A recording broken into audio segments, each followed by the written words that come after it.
रामपुर नामक कस्बे में पिंकी, कुसुम और प्रशांत के साथ रहा करती थी। प्रशांत लोगों के कपड़ों पर प्रेस करके अपना और अपने परिवार का पेट पाला करता था। पापा, स्कूल में बड़ी मैडम ने स्कूल की फीस मांगी है।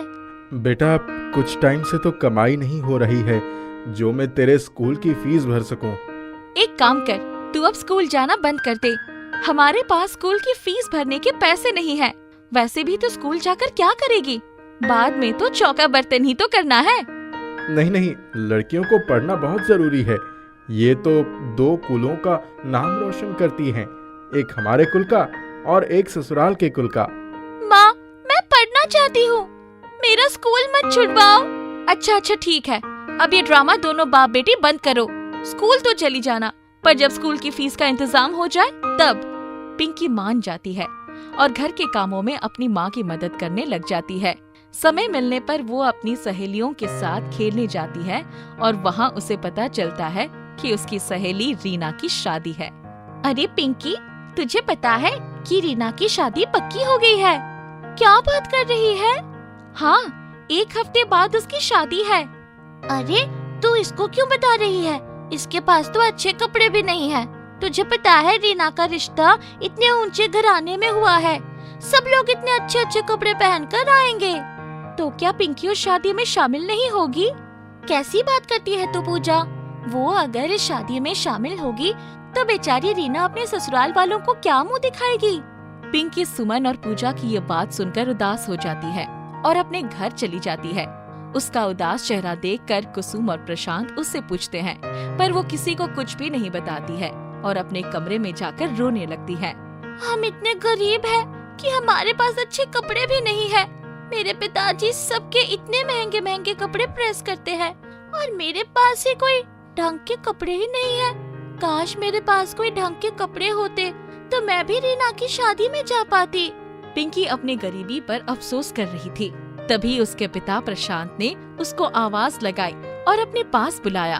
पिंकी, पास के गांव में जो शर्मा जी रहते हैं, उन्होंने कल कुछ कपड़े ले जाने के लिए बोला था। आज मेरे पैरों में बहुत दर्द है, क्या तू प्रेस करके कपड़े ला सकती है? पापा, पर वो तो जंगल के पार पड़ता है। हाँ, जंगल के पार ही है बेटा। उनके यहाँ से प्रेस के कपड़े ले आओ, कम से कम कुछ तो आमदनी होगी। पापा फिक्र मत कीजिए, मैं अभी वहाँ से प्रेस के कपड़े ले आती हूँ। पिंकी प्रेस के कपड़े लेने के लिए जंगल की ओर चल पड़ती है। वो चलते चलते थक जाती है और उसको प्यास लगती है। अच्छा हुआ पापा प्रेस के कपड़े लेने नहीं आए। इतनी दूर घर है शर्मा जी का। पापा आते तो उनके पैरों में और दर्द हो जाता। पर चलते चलते मुझे भी तो प्यास लगने लगी है और यहाँ तो कोई पानी का जरिया भी नहीं नजर आ रहा है। पिंकी वहाँ पर रुक जाती है और महसूस करती है कि पूरब की दिशा से ठंडी हवा आ रही है। वो उस हवा से अंदाजा लगा लेती है कि उधर की तरफ नदी है। वो नदी की ओर चल पड़ती है। रास्ते में उसे 2 चिड़िया मिलती है जो अपने घोंसले को उठाकर पेड़ पर रखना चाह रही थी। अरे, ये चिड़िया कितनी परेशान हो रही है। इनसे तो इतना भारी घोंसला अंडों सहित उठाया भी नहीं जाएगा और इनके अंडे जमीन पर ही फूट जाएंगे। क्यों ना मैं इनकी मदद करूं और इनका घोंसला पेड़ पर रख दूं? पिंकी उन दोनों चिड़ियों की मदद करती है और घोंसला पेड़ पर रखकर आगे की ओर बढ़ जाती है। नदी में से पानी पीकर जंगल पार करके वो शर्मा जी के घर पहुंचती है। वहां से वो प्रेस के कपड़े लेती है और उसी जंगल से वापस आ रही होती है। तभी एक पत्थर से ठोकर खाकर वो गिर जाती है और उसके प्रेस के कपड़े जमीन पर गिरने से गंदे हो जाते हैं। अरे ये क्या? मुझसे तो ये कपड़े गंदे हो गए। एक तो पहले से ही हमारे पास कपड़े नहीं है, अब इन कपड़ों को साफ करेंगे तो पिताजी का बहुत सारा समय बर्बाद हो जाएगा। पिंकी ये सोचकर रोने लग जाती है। पिंकी जब रो रही थी तभी वो 2 चिड़िया उसके पास आती है और उससे रोने की वजह पूछती है। मेरे बहुत लंबी कहानी है, तुम जानकर क्या करोगी? तुमने हमारी मदद की है, हम तुम्हारे दुख की वजह जानना चाहते हैं। तुम अपनी कहानी सुनाओ, हम यहीं बैठकर तुम्हारी कहानी सुनेंगे। सुनाओ सुनाओ, जल्दी सुनाओ। पिंकी अपनी सारी कहानी चिड़ियों को बता देती है। चिड़ियों को बड़ा दुख होता है और दोनों वहाँ से उड़ जाती है और कुछ समय पश्चात दोनों एक बहुत सुंदर गांव हवा में उड़ाती हुई उसके पास लेकर आती है। ये तो बहुत ही सुंदर गाउन है। काश मेरे पास भी ऐसा ही गाउन होता। ये गाउन तुम्हारा ही है पिंकी? नहीं नहीं, ये मेरा गाउन तो नहीं है। मेरे पास कोई गाउन नहीं है। पिंकी, तुमने हमारे बच्चों को बचाने में हमारी मदद की है, इसलिए हम दोनों ने जंगल में से फूल और पत्तियों को चुनकर तुम्हारा गाउन तैयार किया है। और ये कोई मामूली गाउन नहीं है। चलो चलो, जल्दी पहन के दिखाओ कि इस गाउन में तुम कैसी दिख रही हो। और अब तुम इसी को पहनकर अपनी सहेली रीना की शादी में भी जा सकती हो। पिंकी जैसे ही उसको पहनती है, वो बहुत ही सुंदर राजकुमारी की तरह दिखने लग जाती है और वो उसको पहनकर बहुत खुश होती है। वो चिड़ियों को बहुत बहुत धन्यवाद देती है और शर्मा जी के कपड़ों को उठाती है। पर जैसे ही वो कपड़ों को हाथ लगाती तो वो तुरंत साफ सुथरे और चमकदार हो जाते हैं। अरे, ये तो बहुत ही गंदे कपड़े हो गए थे। ये साफ सुथरे और चमकदार कैसे हो गए? पिंकी, ये गाउन जादुई है। ये कभी गंदा नहीं होगा और इसको पहनकर जो तुम चाहोगी वो पूरा हो जाएगा। तुमने इसको पहनकर इन गंदे कपड़ों के बारे में सोचा था तो ये साफ सुथरे हो गए। अब तुम्हें किसी भी चीज की कोई परेशानी नहीं होगी। पिंकी वो गाउन पहनकर जब घर जाती है तो अपने माता पिता के पूछने पर वो सारी बात बताती है। वो उसको पहनकर जब रीना की शादी में जाती है तो सब उसको देखकर आश्चर्यचकित हो जाते हैं, क्योंकि इतनी सुंदर लड़की उन्होंने कभी नहीं देखी थी। इस गाउन की मदद से वो अमीर हो जाती है और लोगों की मदद भी करती है। राधा अपने माता पिता की इकलौती संतान थी। वह अपने परिवार के साथ रहती थी। उसके पिता हमेशा भगवान के भरोसे रहा करते थे। अगर कुछ काम नहीं होता तो यह कहते थे, जैसी ईश्वर की इच्छा। एक बार गरीबी के चलते बहुत सारा कर्ज हो गया। तब उसकी बेटी ने कहा, आप कुछ काम क्यों नहीं करते? हमारे ऊपर इसी वजह से कितना सारा कर्ज हो गया है। ये सब ईश्वर की इच्छा है। ईश्वर की इच्छा के आगे भला किसकी चली है। अगर ईश्वर चाहेगा तो ये कर्ज निपट जाएगा। पिताजी, जब तक आप खुद कुछ नहीं करेंगे, कोई कोशिश नहीं करेंगे, तब तक ईश्वर आपकी सहायता कैसे करेगा? एक बार राधा और उसकी माता सुमन ने सोचा कि इस तरह से तो घर का गुजारा नहीं चल सकता। एक काम करते हैं, हम टोकरी बनाकर उसे सजाने का काम शुरू करते हैं। ठीक है बेटा, और तुम्हारे पिता तो ईश्वर के भरोसे ही बैठे हैं। राधा टोकरी बनाकर उसे सजाकर बेचने का काम शुरू करती है। एक बार पड़ोस में रहने वाली एक बुढ़िया आती है। बेटा, मेरी बेटी की शादी है, मुझे कुछ टोकरियों की जरूरत है। ठीक है माँ जी, आप टोकरी ले लेना। कितनी चाहिए? पर बेटा, मेरे पास पैसे नहीं हैं। कोई बात नहीं माँ जी, आप अपनी बेटी की शादी करो, पैसे का क्या है, आप टोकरी घर ले जाइए। पर बेटा, मेरे पास एक सूत का धागा है जो तुम्हारी टोकरी बनाने के काम आएगा। वो मेरे घर पर रखा हुआ है, मेरे तो किसी काम का नहीं है। माँ जी, मैं उस धागे का क्या करूँगी? मेरे पास टोकरियाँ बनाने के लिए धागा है। कोई बात नहीं बेटा, तुम उस धागे को भी यूज कर लेना। वह धागा तुम्हारी टोकरियों को मजबूत कर देगा। ठीक है माँ जी, आप मुझे वो धागा दे दीजिएगा। राधा धागा को ले लेती है। एक रात राधा टोकरी बना रही थी। उसे नींद आने लगती है। कुछ टोकरियाँ बची हैं, इनको सुबह बना लूंगी। अभी तो मुझे बहुत जोरों की नींद आ रही है। राधा टोकरियों को छोड़कर सोने चली जाती है। जब सुबह उठती है तो देखती है सारी टोकरियाँ अच्छी तरह से बनकर सजी हुई हैं। अरे वाह, यह टोकरी तो बहुत अच्छी तरह से बना दी माँ ने। माँ, मुझे कुछ काम न करना पड़े, इसीलिए सुबह सुबह टोकरी बनाकर रख देती है। अब सुमन और राधा टोकरी बेचने के लिए बाजार जाते हैं। तभी उन्हें नदी में एक बच्चा डूबता हुआ दिखाई देता है। राधा बिना सोचे समझे हाथ में टोकरी रखकर नदी में फेंक देती है और चिल्लाती है, इसके ऊपर चढ़ जाओ, ये तुम्हें डूबने से बचाएगा। तभी राधा और सुमन देखते हैं कि टोकरी की जगह एक लकड़ी का फट्टा नदी में तैर रहा होता है और वह बच्चा उस फट्टे पर चढ़कर तैरता हुआ किनारे आ जाता है। आपका बहुत बहुत धन्यवाद, आपने मेरी जान बचाई। वो तो सब ठीक है, पर ये लकड़ी का फट्टा कहाँ से आया? हमारी टोकरी डूब गई होगी और फट्टा तैरता हुआ आ गया होगा। बेकार के वहम में क्यों पड़ना, शुक्र मनाओ कि बच्चे की जान बच गई। और दोनों टोकरी बेचने के लिए बाजार की तरफ चल पड़ते हैं। और आज और भी दिनों से ज्यादा दाम में टोकरी बिकती है। माँ, आज तो टोकरियों के दाम ज्यादा मिले हैं, इससे पहले ज्यादा दाम नहीं मिले थे। हाँ, तू सही कह रही है। तूने इतनी अच्छी टोकरियाँ जो बनाई हैं, वह तो ज्यादा दाम में ही बिकनी थी। यह सब तेरी मेहनत है। पर माँ, यह टोकरी मैंने नहीं, आपने बनाई है। मैं जब सुबह उठी तो मुझे यह टोकरी बनी हुई दिखी थी और बहुत सुंदर तरीके से बनी हुई थी। नहीं नहीं, मैंने कोई टोकरी नहीं बनाई, मुझे इतना वक्त कहाँ। यह टोकरी तूने बनाई है और तू भूल गई। राधा के मन में उथल पुथल मच जाती है और वह सर पकड़कर सोचने लगती है, आखिर टोकरियों का राज क्या है? यह टोकरी मैंने फेंकी तो फट्टा बन गया और टोकरी अपने से और इतनी मजबूत बनी है कि फटाफट बिक भी गई। कहीं ये सब जादू की वजह से तो नहीं हो रहा है? शायद जो बूढ़ी माँ सूत का धागा देकर गई थी, कहीं यह उसी का चमत्कार तो नहीं? कहीं वह धागा जादुई तो नहीं? राधा अपनी माँ को आवाज लगाती है और सुमन को सारी बातें बताती है और कहती है कि वह धागा जादुई है। सुमन उसकी बातों पर विश्वास नहीं करती। अगर माँ आपको मेरी बातों पर विश्वास नहीं होता तो आप देखिए, मैं टोकरी में बहुत सारे पत्थर भरूंगी और टोकरी ना ही टूटेगी ना ही मुड़ेगी, तो हुई ना जादुई, और ये पानी में भी नहीं गलेगी। और राधा और सुमन को सारी चीजें करके दिखाती है। फिर सुमन को उसकी बातों पर भरोसा होता है। अब वह सूत के धागे से टोकरियों का व्यापार बढ़ाने लगती है और उसके घर के हालात सुधरने लगते हैं। बेटा, अब तो हमारे घर के हालात सुधर गए हैं। यह सब तेरी ईमानदारी और सच्चाई का नतीजा है। जो आज हम इस मोड़ पर हैं, सब ठीक हो गया है। उधर उनका एक पड़ोसी सेठ, जो उनकी कामयाबी से जलता था, वह सोचने लगता है कि आखिर इनके पास इतने पैसे कहाँ से आ रहे हैं। सुमन और राधा ने ऐसा क्या कर दिया कि आज उनके वारे न्यारे हो रहे हैं? इसका तो मुझे पता लगाना ही पड़ेगा। सेठ हमीरचंद उन्हें बहला फुसलाकर पूछता है, हमीरचंद, ऐसा क्या है कि तुम दिन भर दिन अमीर होते जा रहे हो? क्या तुम्हारी कोई लॉटरी लग गई है या जादू की छड़ी है तुम्हारे पास? हमारे पास एक जादुई धागा है जो सब सही कर देता है, कोई भी बिगड़ा काम को सुधार देता है। हमीरचंद, अगर तुमने मुझे वो धागा ला कर दिया तो मैं तुम्हें मालामाल कर दूंगा।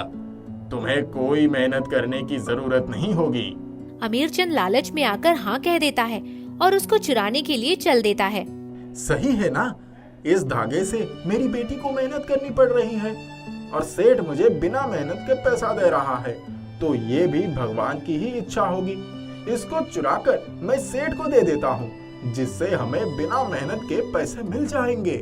जैसे ही वह धागे को हाथ लगाता है, उससे आवाज आती है, पापा मुझे बचाओ, पापा मुझे बचाओ, मैं कुएं में गिर गई हूँ। अभी आता हूँ, अभी आता हूँ। और उसे बचाने की कोशिश करता है और उसके पास कुछ भी नहीं होता। तभी उसे जादुई धागे का ख्याल आता है और वह उसे लेकर वहाँ आता है। धागे, ओ धागे, सच में मेरी बेटी ने तुझसे जादू बताया है। आज मेरी बेटी मुसीबत में है, उसकी मदद करो। यह कहकर धागे को कुएं में डालता है। धागा और मजबूत बन जाता है। राधा धागे को पकड़कर कुएं के ऊपर आती है और अमीरचंद को अपनी गलती का एहसास होता है और वह कहता है, धागे, सूत के धागे, मुझे माफ कर दो। मैंने तुम्हें लालच में आकर चुराने की कोशिश की और तुमने मेरी बेटी की रक्षा की।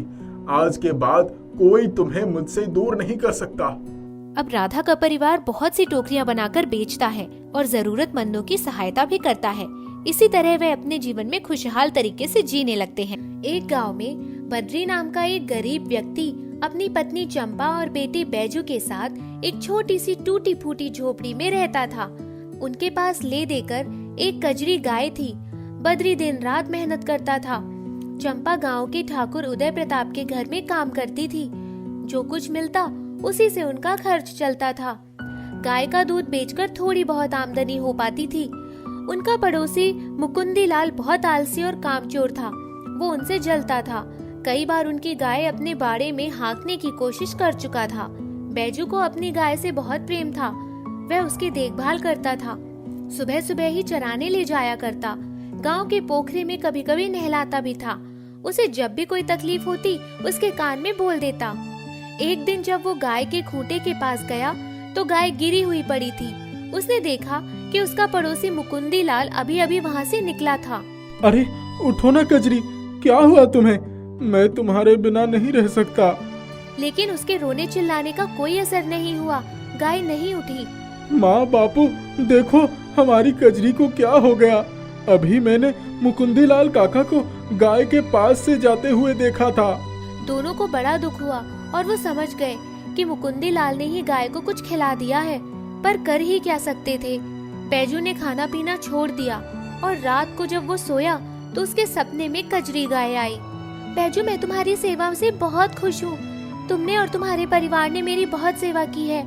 इसके बदले में मैं तुम्हें कुछ देना चाहती हूँ। तुम्हारे बिना तो मेरा जीवन ही व्यर्थ है। तुम एक दूसरी गाय खरीद लो। क्या मजाक कर रही हो? अपने खाने भर का तो जुटता नहीं, गाय कहाँ से खरीदे? तुम लोगों ने जंगल में जहाँ मिट्टी के नीचे मुझे दबाया था, वहाँ जाकर देखो, एक चक्की पड़ी होगी, उसे उठा लाओ। चक्की में एक मुट्ठी कोई अनाज डाल देना और कहना, चल रही चक्की ठमक ठुम, वो अपने आप ही अनाज देती जाएगी जो तुम इसमें डालोगे। ध्यान रहे, बिना एक मुट्ठी अनाज डाले चक्की कभी मत चलाना, वरना अनर्थ हो जाएगा। जब तुम्हारा बर्तन भर जाए तो कहना, रुक जा रे चक्की, ले ले दम। अगर तुम उसे रोकोगे नहीं तो वो चलती ही रहेगी। बैजू उठकर बैठ गया। उसने अपनी आंखें मली, देखा तो सवेरा हो गया था।